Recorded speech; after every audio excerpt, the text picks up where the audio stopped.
All right, so what we're going to be looking at here is something that I think is a warehouse collapse that shows a accumulation of small effects. What we're going to be looking at here is this racking system here. Now, it might be overloaded. It might have accumulation of small components that have been broken into over time, and I'll tell you why I think that. This forklift is just going to tap one of the columns, and usually when we have column failure that kicks something out, we see a massive explosion in towards that column. Instead, we see a massive failure that goes straight down and then falls over.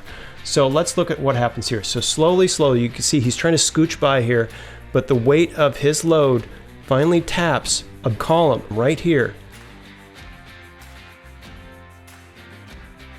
And when you see that column get tapped, it causes a ripple effect down. This goes down instead of in, and then this goes over like that. So that, in my mind, is indicative that there wasn't just this triggering event that happened, but there must have been some sort of cumulative engineering failure, a cumulative collection of small dents, missing components, things like that that were within this part of the system that caused failure of this racking system. And again, this is what we want to avoid. We want to avoid loss of life, injury, and of course inventory loss and all the other routine things that would shut down your warehouse for weeks to get inspectors and OSHA in here to try to correct these kind of problems.